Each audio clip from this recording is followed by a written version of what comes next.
जय हिंद साथियों, most welcome आप सभी का आपके अपने चैनल आईक्यू स्टडी सेंटर पर। और साइंस की क्लास में तो हमारी साइंस की जो आज क्लास नंबर 7 है। और मैं बता दे रहा हूं कि आप लोगों का क्लास के ऊपर जो है बहुत कम ध्यान है, बहुत कम रिस्पॉन्स है, क्लासेस के ऊपर बहुत कम व्यूज आ रहे हैं। और इन्हीं व्यूज से पता चलता है कि सभी स्टूडेंट डेली क्लास को ज्वाइन नहीं कर रहे हैं, कुछ स्टूडेंट को छोड़ के।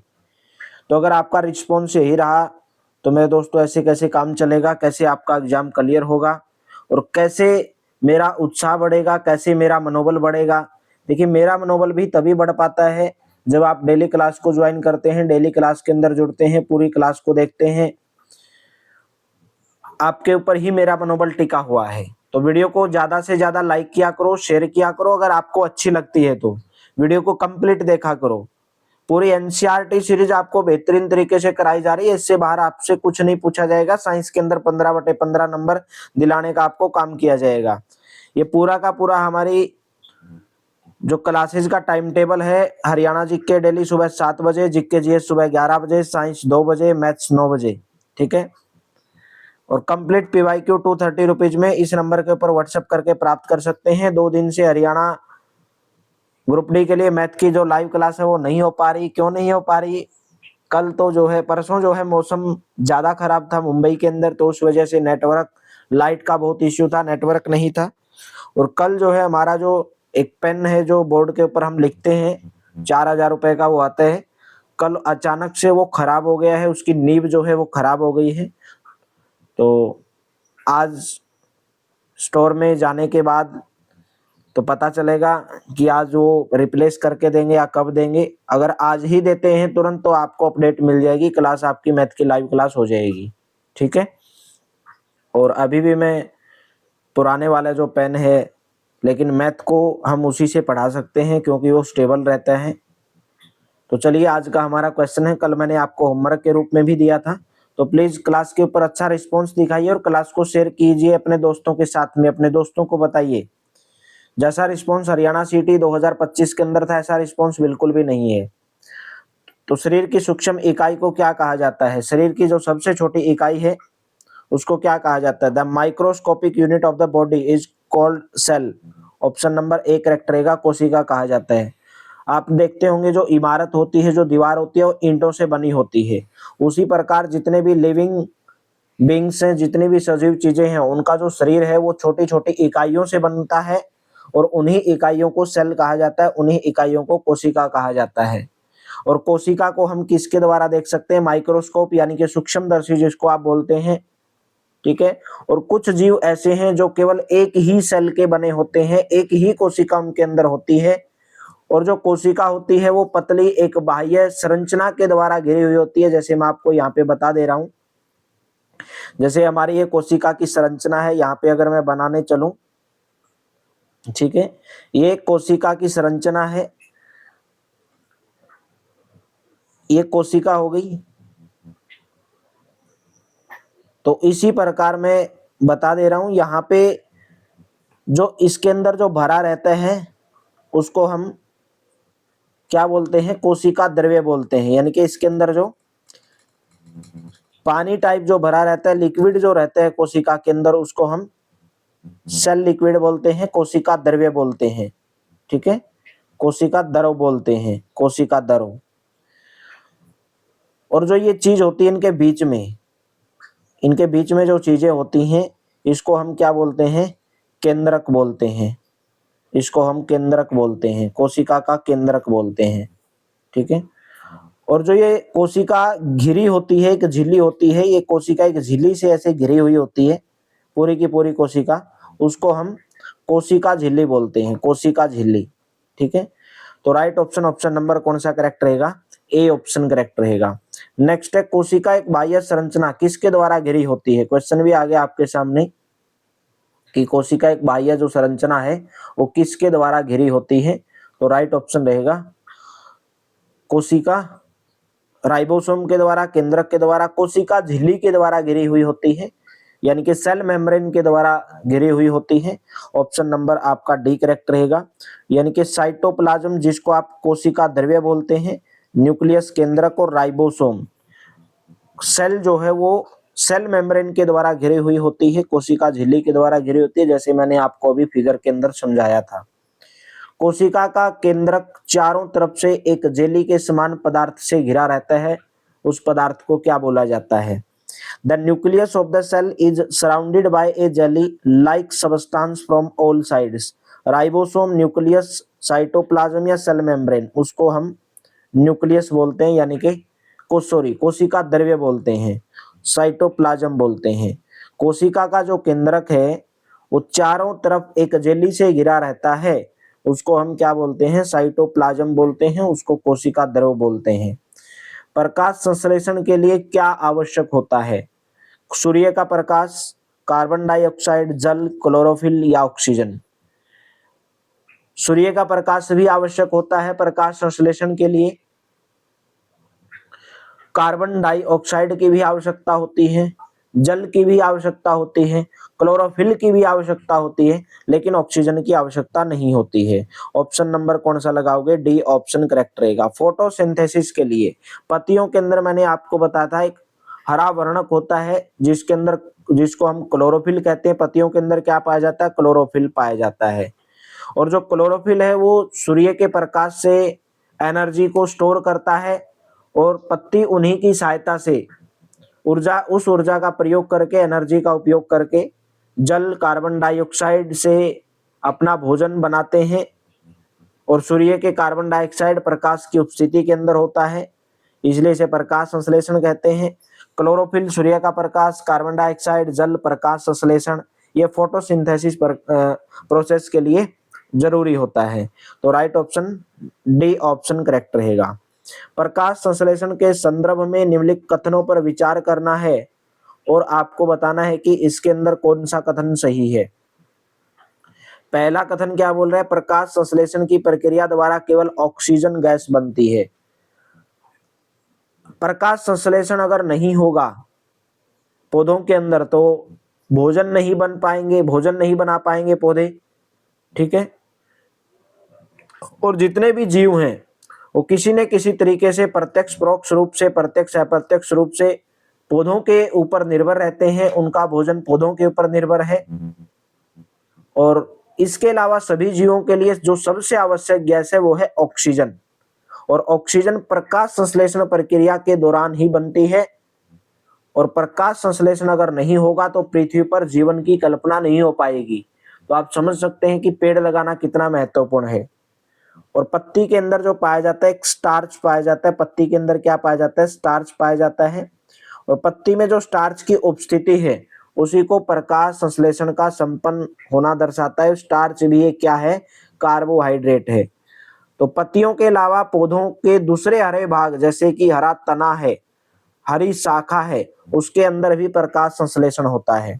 तो पत्तियों के अलावा पादपों के दूसरे हरे भागों से भी प्रकाश संश्लेषण होता है। पत्तियों में स्टार्च की उपस्थिति प्रकाश संश्लेषण का संपन्न होना दिखाता है। प्रकाश संश्लेषण की प्रक्रिया द्वारा केवल ऑक्सीजन गैस बनती है। तो राइट ऑप्शन, ऑप्शन नंबर पहला, दूसरा और तीसरा, तीनों की तीनों स्टेटमेंट इसके अंदर जो है सही रहेंगे। सी ऑप्शन करेक्ट रहेगा। नेक्स्ट, मरुस्थलीय जो पौधे होते हैं, photosynthesis mostly occurs in desert plants. देखिए एक बच्चे का कमेंट आया था कि सर साइंस में थोड़ा इंग्लिश के ऊपर ही फोकस रखिए। उस स्टूडेंट की बात बिल्कुल 100% सही है, क्योंकि जो साइंस है आपको इंग्लिश के अंदर ही समझ आती है अच्छे तरीके से, ना कि हिंदी के अंदर। लेकिन बहुत सारे हमारे हरियाणा में स्टूडेंट हैं, हरियाणा ग्रुप डी का फॉर्म कौन भरते हैं भाई? 10th क्लास वाले, ठीक है, 10th क्वालिफिकेशन है। तो जिन्होंने कई कई सालों तक पढ़ाई छोड़े हुए हो गए तो उनको तो हिंदी में ही याद रहेगी भाई। इंग्लिश अगर वो साइंस से नहीं पढ़े हैं, साइंस में अगर उन्होंने इंग्लिश नहीं पढ़ी है, तो दोनों के ऊपर थोड़ा थोड़ा हम फोकस रखेंगे। Photosynthesis mostly occur in desert plant, यानी कि तना, पत्ती, जड़ या फूल। जो मरुस्थलीय पौधे होते हैं उनके अंदर स्टेम के अंदर जो है प्रकाश संश्लेषण होता है, फोटोसिंथेसिस प्रोसेस होता है। क्यों होता है? क्योंकि जो मरुस्थलीय पेड़ होते हैं, मैंने आपको बताया था, उनके अंदर जो पत्तियां हैं वो बिल्कुल झड़ चुकी होती हैं, पत्तियां उनके अंदर नहीं होती हैं। जो पत्तियां हैं वो सूल का रूप ले लेती हैं। लेकिन इन पेड़ों के जो मरुस्थलीय पौधे हैं उनके जो पेड़ों के जो तने हैं, वो जो स्टेम है, वो क्या होते हैं, हरे होते हैं और वही प्रकाश संश्लेषण का कार्य करते हैं। बी ऑप्शन करेक्ट रहेगा। गीली दीवारों पर तालाब और ठहरे हुए जलाशय में हरे अवपंकी यानी कि जिसको आप स्लज बोलते हैं, ठीक है, ग्रीन स्लज इज कोल्ड। भाई आपने देखा होगा जहां पर जब ज्यादा बारिश होती है, जो दीवार ज्यादा गीली रहती है उसके ऊपर क्या आ जाता है, हरा हरा काई, जिसको हम बोलते हैं काई आ जाती है, हरी हरी। जहां पर तालाब में ज्यादा दिनों तक ठहरा हुआ पानी रहता है, वहां पर भी आपने तालाबों में देखा होगा हरी हरी आ जाती है, ठीक है। उसी को अवपंकी बोलते हैं, उसी को ग्रीन स्लज बोलते हैं, ठीक है। उनको क्या कहा जाता है, जीवाणु कहा जाता है, कवक कहा जाता है, शैवाल कहा जाता है या विषाणु कहा जाता है। तो राइट ऑप्शन उनको शैवाल कहा जाता है, उनको एल्गी कहा जाता है। सी ऑप्शन करेक्ट रहेगा। गीली दीवारों, तालाब, ठहरे हुए जो पानी है वहां पर काई जैसा आपको देखने को मिलेगा और उसी काई को क्या कहा जाता है, शैवाल कहा जाता है, ठीक है। और ये किसके कारण बनते हैं, शैवाल एल्गी किसके कारण बनते हैं, कुछ जीव हैं जो वृद्धि करते हैं यानी कि अपना विकास करते हैं और उन्हीं के कारण वो शैवाल बनते हैं, एल्गी बनते हैं। शैवाल के बारे में, एल्गी के बारे में आपको बताना है कि कौन सा विकल्प दोनों के बीच सही संबंध को दर्शाएगा, ठीक है। पहला है कि जो शैवाल है वो प्रकाश संश्लेषण करने में सक्षम है। Algae is capable of photosynthesis. शैवाल में क्लोरोफिल पाया जाता है जिसे यह हरा रंग का दिखता है। Chlorophyll is found in algae making it look greenish. पूछा गया कि statement and reason is correct and also explain. बिल्कुल सही है। कथन और कारण दोनों सही है और व्याख्या भी करता है। कथन और कारण दोनों सही है और व्याख्या भी करता है, ठीक है। देखिए जो शैवाल जो होते हैं, एल्गे जो होते हैं, उनका कलर कैसा होता है, हरा होता है। वो भी एक जीव, कोई जीव है जो वृद्धि करते हैं तभी वो बनते हैं और इनके अंदर क्लोरोफिल होता है और इसलिए ही ये हरे दिखाई देते हैं। काई जिसको आप बोलते हो उसके अंदर क्लोरोफिल होता है इसलिए वो हरे दिखाई देते हैं। तो हम बोलेंगे कि जो शैवाल हैं, जो एल्गे हैं, वो भी क्या करते हैं, प्रकाश संश्लेषण के द्वारा अपना भोजन स्वयं बनाते हैं। तो दोनों के दोनों कथन और कारण सही हैं और व्याख्या भी करता है। व्याख्या कैसे करता है, भाई क्लोरोफिल पाया जाता है, रंग हरा होता है, क्लोरोफिल पाया जाता है तो प्रकाश संश्लेषण फोटोसिंथेसिस प्रोसेस भी होगा। नेक्स्ट, कार्बोहाइड्रेट में पाया जाने वाला संगठक नहीं है। The ingredients found in carbohydrates is note. Carbohydrates में कौन सा इंग्रेडिएंट्स नहीं पाया जाता है, नाइट्रोजन, हाइड्रोजन, कार्बन, ऑक्सीजन। हमने पढ़ा कि जो फोटोसिंथेसिस प्रोसेस है उसके तहत जो पौधे हैं वो कार्बोहाइड्रेट का भी संश्लेषण करते हैं और कार्बोहाइड्रेट कार्बन, हाइड्रोजन, ऑक्सीजन से बनते हैं। कार्बोहाइड्रेट किससे बनते हैं, कार्बन, हाइड्रोजन और ऑक्सीजन से बनते हैं और इनका उपयोग जो हमारे खाने के जो पदार्थ हैं, खाने के जो इंग्रेडिएंट्स हैं उनके संश्लेषण के अंदर होता है। लेकिन जो प्रोटीन है वो जो नाइट्रोजन है वो प्रोटीन युक्त पदार्थ के अंदर, प्रोटीन के अंदर जो है आपको नाइट्रोजन मिलने को देखने को मिलेगा, ठीक है। तो राइट ऑप्शन, ऑप्शन नंबर आपका ए करेक्ट रहेगा। और पौधों का नाइट्रोजन कहां से प्राप्त होती है, वायुमंडल से, क्योंकि वायुमंडल के अंदर सबसे ज्यादा पाई जाने वाली गैस कौन सी है, नाइट्रोजन 78%। निम्नलिखित कथनों में से सत्य कथन की पहचान करनी, सही कथन कौन सा है। पादप यानी कि जो पौधे हैं नाइट्रोजन का अवशोषण गैसीय अवस्था के रूप में करता है, ठीक है। परंतु आपने देखा होगा जो पौधे हैं नाइट्रोजन का अवशोषण गैसीय अवस्था के रूप में नहीं करता है, ठीक है। नाइट्रोजन जो पृथ्वी के अंदर पाया जाता है और पृथ्वी के अंदर जो मिट्टी है उसको जो है यौगिक के रूप में परिवर्तित कर देती है और वही मिट्टी तने के माध्यम से पौधों के अंदर नाइट्रोजन जाती है तो गैसीय अवस्था के रूप में धारण नहीं करता है। पहला गलत रहेगा। प्रोटीन एक नाइट्रोजनी पदार्थ है, ये बिल्कुल सही है। अभी मैंने आपको बताया था प्रोटीन क्या है, एक नाइट्रोजनी पदार्थ है। भाई नाइट्रोजन तो क्या होता है, मिट्टी के अंदर पाया जाता है और मिट्टी के अंदर घुल करके वो पौधों के अंदर जाता है, गैस के रूप में नहीं जाता है। मिट्टी के माध्यम से वो जाता है। गैसीय नाइट्रोजन को कवक उपयोगी यौगिक में परिवर्तित कर देता है। The fungus converts the gaseous nitrogen into A useful compound, ये भी गलत है। प्रत्येक पादप में क्लोरोफिल पाया जाता है। Chlorophyll is found in every plant, ये गलत है। इसका भी मैं एग्जांपल दूंगा गलत क्यों है। आपने अमरबेल तो देखी होगी, अमरबेल, अमरबेल के अंदर जो है क्लोरोफिल नहीं पाया जाता है, क्योंकि अमरबेल अपना जो भोजन है वो शम नहीं बनाती है, ठीक है, शम नहीं बनाती है। वो किसी पौधे के ऊपर आपने पड़ी हुई देखी होगी, ठीक है। तो अमरबेल भी एक पौधा, एक प्लांट है, लेकिन वो अपना भोजन खुद नहीं बनाती है। वो एक पौधे से अपना भोजन प्राप्त करती है, उसके ऊपर पड़ी रहेगी और पौधे को चूसते रहेगी। अगर आपने देखा होगा जहां पर ज्यादा अमरबेल किसी पौधे के ऊपर लग जाती है तो पौधा भी सिकुड़ जाता है। तो राइट ऑप्शन केवल बी ऑप्शन इसके अंदर करेक्ट रहेगा। अमरबेल किस प्रकार की पोषण प्रणाली का उपयोग करता है? पोषण प्रणाली भाई, what type of nutrition system does अमरबेल यूज? वो करता है विषमपोषी यानी कि हिट्रियोट्रॉफिक सिस्टम को। Heterotrophic system, option number A, विषमपोषी प्रणाली। विषमपोषी का मतलब क्या? अमरबेल क्या है? एक पौधा, एक प्लांट है, लेकिन इसके अंदर क्लोरोफिल नहीं होता है। ये अपना भोजन उस पौधे से प्राप्त करता है जिसके ऊपर ये लगा रहता है, जिसके ऊपर अमरबेल रहती है, उसी से अपना भोजन प्राप्त करता है, ठीक है। और जो पौधे किसी दूसरे से अपना भोजन प्राप्त करते हैं उनको विषमपोषी बोला जाता है, विषमपोषी, ठीक है, विषमपोषी। और परपोषी किसको बोला जाएगा?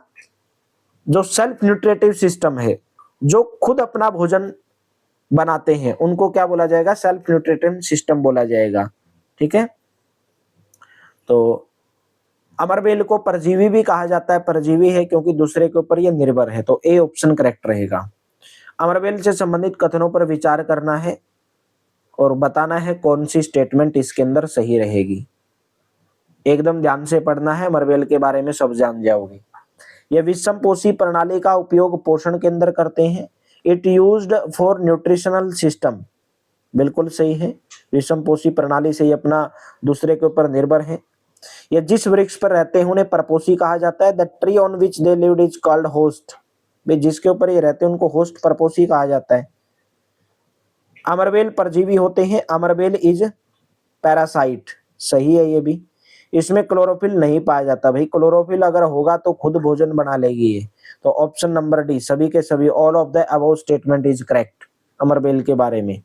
कीट पकड़ने वाले पौधे के घट जिसका रूपांतरण होता है, देखिए आपने बहुत बार देखा होगा, पेड़ों की पत्ती आपने देखी होगी, जैसे ये पेड़ है, ठीक है, पेड़ों पे पत्ती होती है और पेड़ों की जो पत्ती ऐसे नीचे से ऐसे मुड़ जाती है, वो इस टाइप में ऐसे मुड़ जाती है नीचे से, यानी कि, और जो अपना ऊपर वाला भाग ऐसे खोल देती है, वो पत्ती ऊपर वाला भाग खोल देती है और नीचे से मुड़ जाती है। The picture of the insect catcher is converted to, किसके अंदर कन्वर्ट हो जाती है? पत्ती के अंदर। ऑप्शन नंबर डी करेक्ट रहेगा, ठीक है। ये हरे भी हो सकते हैं, ग्रीन भी हो सकते हैं, किसी अलग कलर के भी हो सकते हैं, ठीक है। तो ये जो कीट होते हैं, the picture of the insect, insect का जो पिक्चर है वो क्या करते हैं? कन्वर्ट हो जाते हैं किसके अंदर? पत्ती के अंदर कन्वर्ट हो जाते हैं। ऑप्शन नंबर आपका डी करेक्ट रहेगा, ठीक है। नेक्स्ट है, निम्नलिखित कथनों पर विचार करना और सही आंसर आपको देना है, कौन सा सही रहेगा। कीटभक्षी पादप के उदाहरण विनस फ्लाई और sundew. Example of insectivorous plants are Venus fly and sundew. इसके गड़ा में पाचक रस एवं रोम पाया जाता है। घट तना का उदाहरण होता है। Decrease is the example of stem.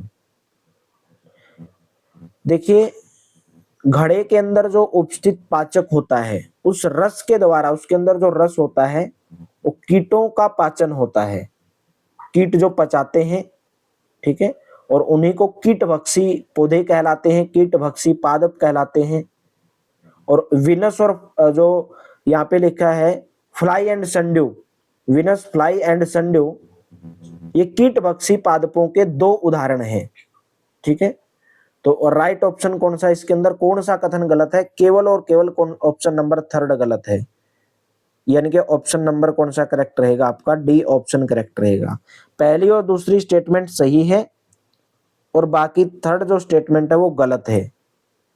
Next है ईस्ट, मोस्ट इंपोर्टेंट है, ईस्ट एंड छत्रक, जिसको आप अम्ब्रेलाज भी बोल देते हैं। आपने देखा होगा जैसे अभी अपने बारिश होती है, जो गोबर की जो मैंद होती है उसके ऊपर या कहीं पे वृक्ष के ऊपर ऐसे एक छतरी टाइप जो है इष्ट बनता है, और उसी इष्ट को क्या कहा जाता है, उसी इष्ट को क्या नाम दिया जाता है, उसको फंगस कहा जाता है, उसको कवक कहा जाता है। ऑप्शन नंबर ए करेक्ट रहेगा। ठीक है, इनका जो पोषण की जो क्रिया है, न्यूट्रिशन जो सिस्टम है वो अलग होता है, अलग अलग प्रकार की होती है। ठीक है, जितनी भी सड़ने वाली जो चीजें होती हैं, जैसे मैंने आपको ये बताया ना गोबर, ठीक है, उनकी सतह के ऊपर ये बनता है। ठीक है, तो राइट ऑप्शन ऑप्शन नंबर है, यानी कि उसको फंगस बोला जाता है, कवक बोला जाता है।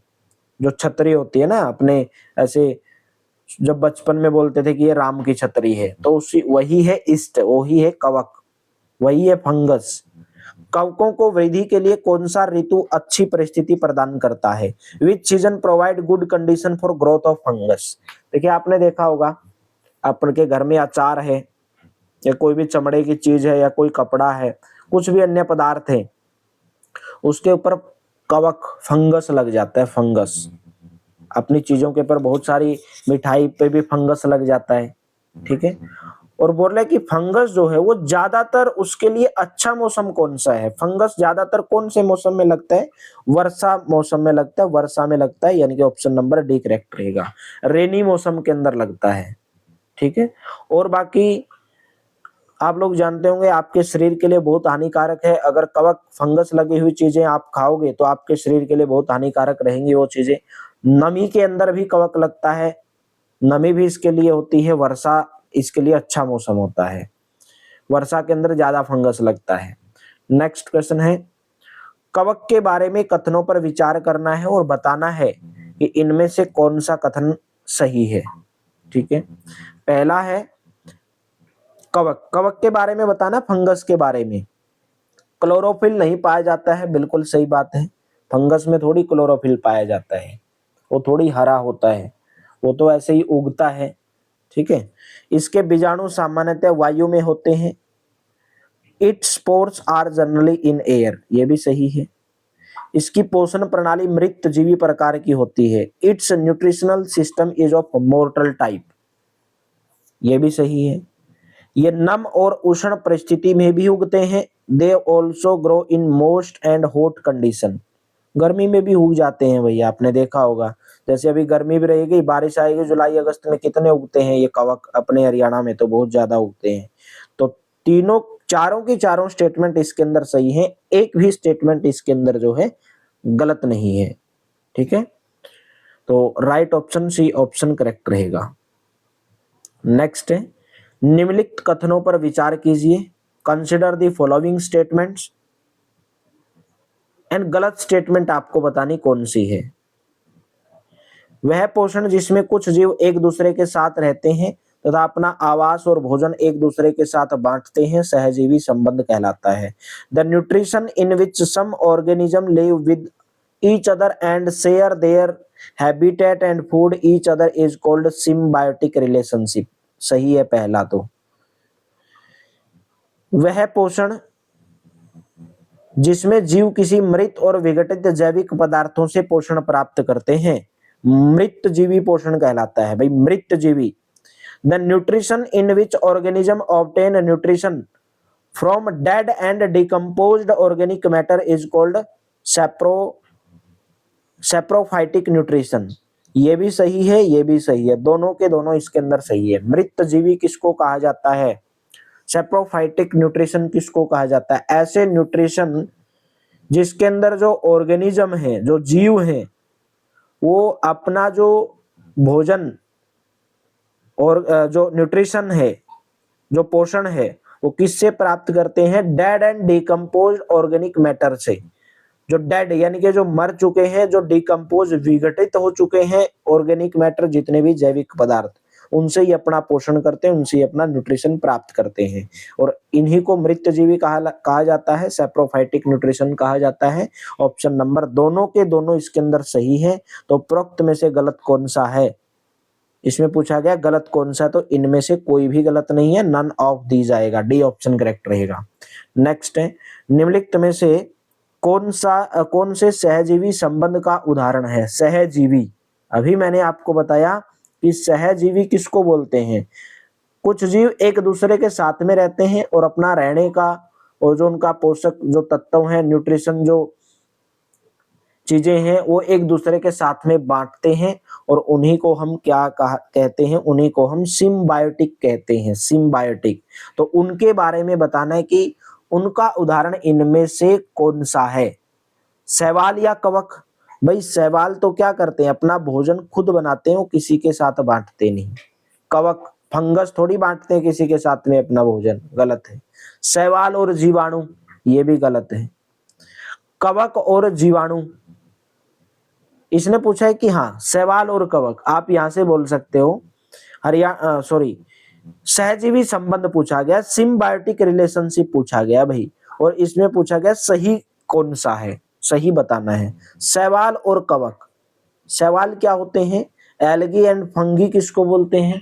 जो काई जो लगती है, ठीक है, और जो फंगी जो होता है, वो बोले कि सहजीवी का उदाहरण है, ठीक है।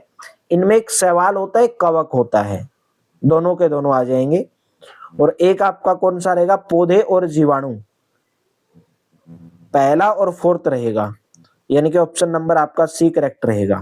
फंगी एंड बैक्टीरिया नहीं रहेगा, आपका प्लांट्स एंड बैक्टीरिया रहेगा, क्योंकि शैवाल के अंदर क्या होता है? क्लोरोफिल होता है, और कवक के अंदर, फंगी के अंदर भी क्या होता है? क्लोरोफिल नहीं होता है।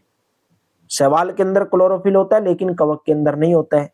लेकिन बदले में जो शैवाल है, इनके अंदर क्लोरोफिल होता है, तो फोटोसिंथेसिस प्रोसेस होता है, ठीक है, खुद अपना भोजन बनाते हैं, चना, मटर, मूंग, ठीक है, जितने भी फलीदार पौधे हैं, ये उनकी जड़ों के अंदर रहते हैं शैवाल, ठीक है, और उन्हें नाइट्रोजन की आपूर्ति देते रहते हैं।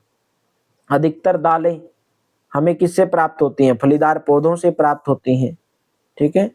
और इसके बदले में जो राइजोबियम है, जीवाणु है, जो राइजोबियम जो बैक्टीरिया है, उनको रहने के लिए और खाने के लिए जो है रहना और खाना प्रदान करते हैं, और उन्हीं के अंदर सहजीवी संबंध होता है।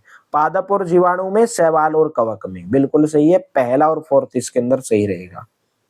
नेक्स्ट, मधुमक्खी एवं मरमर पक्षी खाद्य अंतर्ग्रहण की विधि का नाम क्या है? मधुमक्खी एवं मरमर पक्षी में खाद्य अंतर्ग्रहण की विधि का नाम पूछा गया। वेर इज है, what is the name of the method of food intake is honey, bee and मरमर बर्ड। देखिए, बर्ड होता है मरमर बर्ड, और एक होता है हनी बी, यानी कि मधुमक्खी।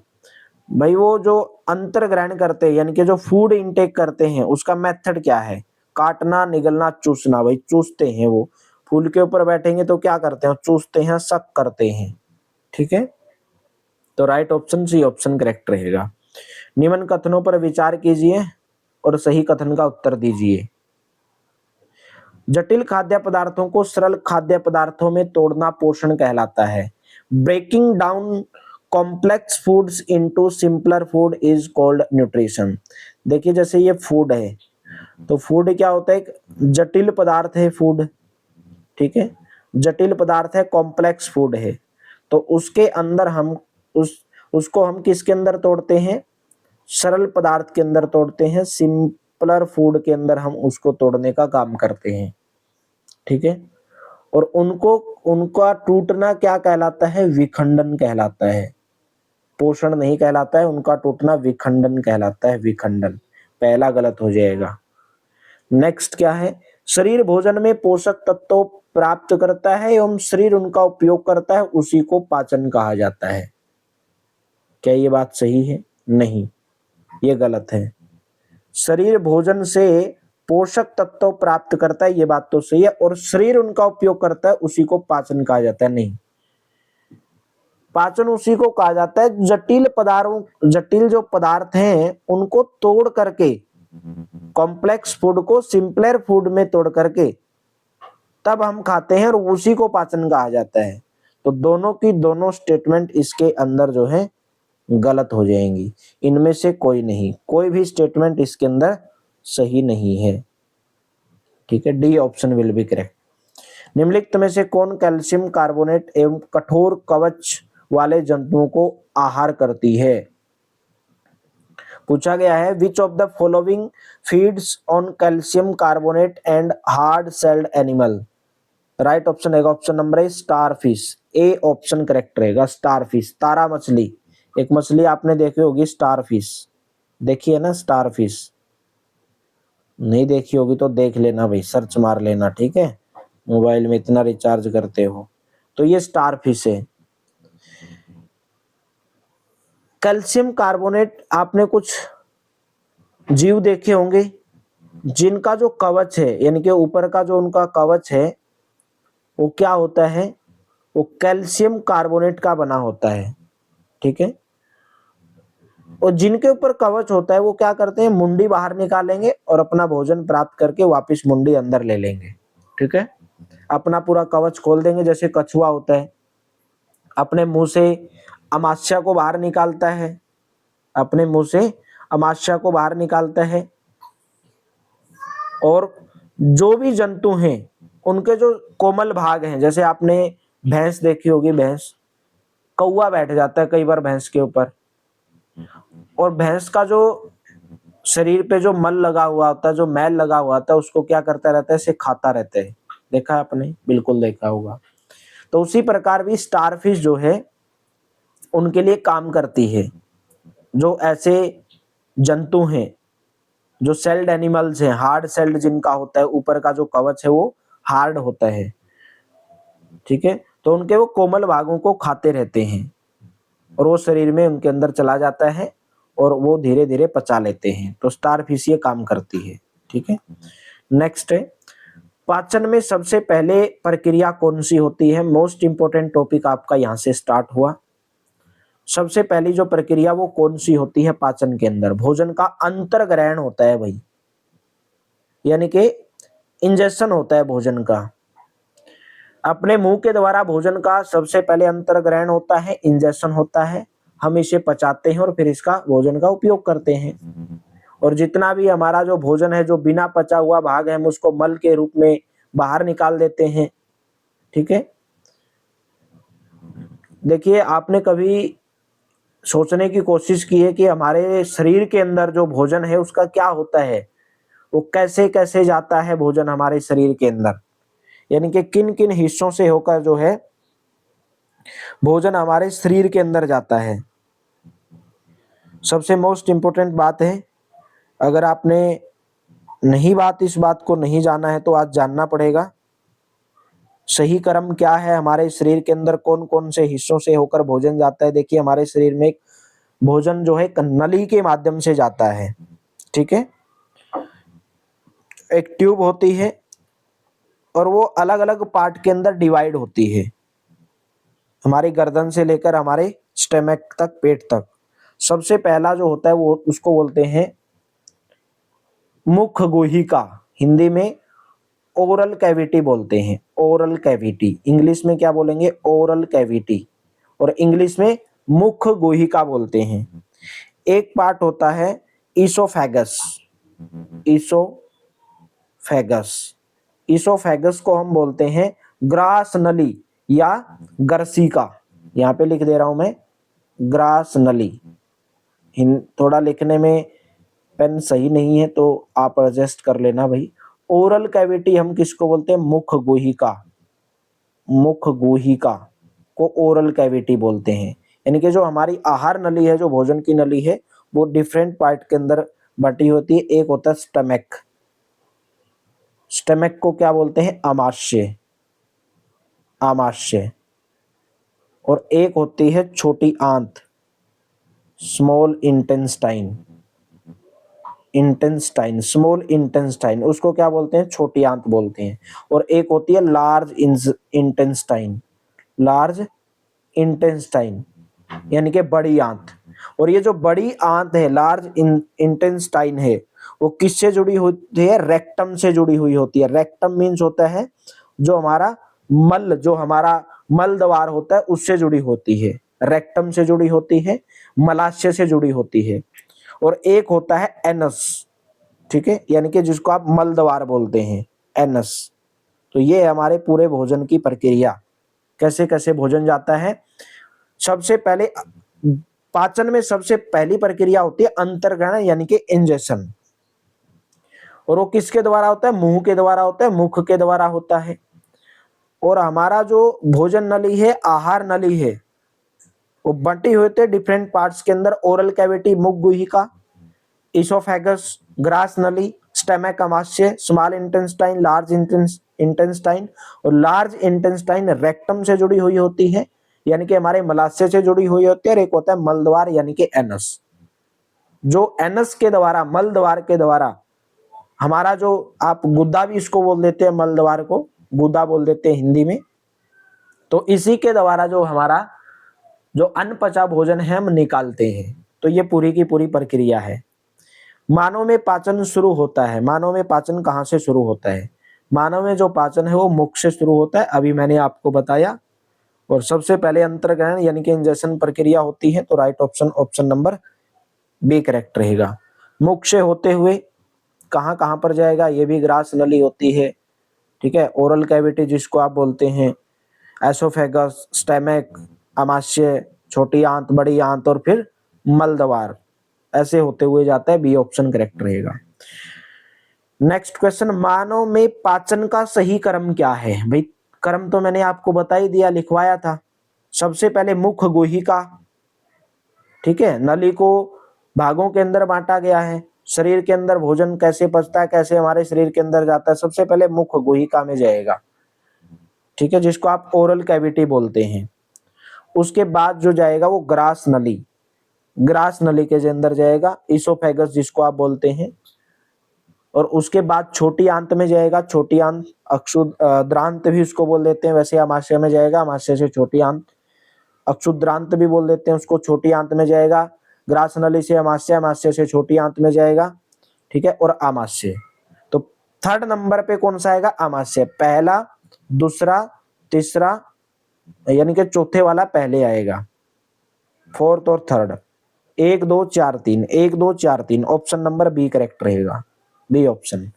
सबसे पहले फिर लिखवा रहा हूं, मुख गुहिका यानी कि ओरल कैविटी, उसके बाद में ग्रास नली जिसको इसोफेगस बोलते हैं या ग्रासिका भी बोल देते हैं, अमाशय यानी कि स्टमक, छोटी आंत में जाएगा, अक्षुद्रांतर बोल देते हैं हिंदी में छोटी आंत को, स्मॉल इंटेस्टाइन बोलते हैं। और उसके बाद में बड़ी आंत में जाएगा, लार्ज इंटेस्टाइन में जाएगा। और फिर जो लार्ज इंटेस्टाइन है वो मलाशय से जुड़ी होती है। और मल, जो हमारा भोजन अनपचा भोजन है, वो मल के द्वारा हम निकाल देते हैं। तो बी ऑप्शन करेक्ट रहेगा। निम्नलिखित कथनों में असत्य कथन की पहचान कीजिए। भाई गलत कथन आपको बताना है और आप बताओगे ये कमेंट बॉक्स के अंदर इसका आंसर। आहार नली की लंबाई मुख गुहा से लेकर बड़ी आंत तक जाती है। आहार को शरीर के अंदर लेने की क्रिया अंतर्ग्रहण कहलाती है। आहार नाल एवं संबंध ग्रंथियां मिलकर पाचन तंत्र का निर्माण करती हैं। शरीर के विभिन्न घटकों का पाचन भी क्रमिक रूप से होता है। आंसर दोगे होमवर्क कमेंट बॉक्स के अंदर। अच्छी लगी तो वीडियो को लाइक कर दिया करो भाई, शेयर कर दिया करो। आपका रिस्पॉन्स बहुत कम है। सिटी 2025 में आप लोगों ने बहुत साथ दिया, बहुत बड़ा परिवार आप लोगों ने खड़ा किया, लेकिन इस परिवार को और बढ़ाने की कोशिश कीजिए। क्लास को ज्यादा से ज्यादा ग्रुप के अंदर शेयर कीजिए। टेलीग्राम, व्हाट्सएप, इंस्टाग्राम सभी को ज्वाइन कर लीजिए, डिस्क्रिप्शन के अंदर लिंक दिया गया है। तो चलिए, thank you, have a nice day. आप इस नंबर के ऊपर व्हाट्सएप करेंगे, complete PDF 230 rupees group D की आप प्राप्त कर सकते हैं। Thank you.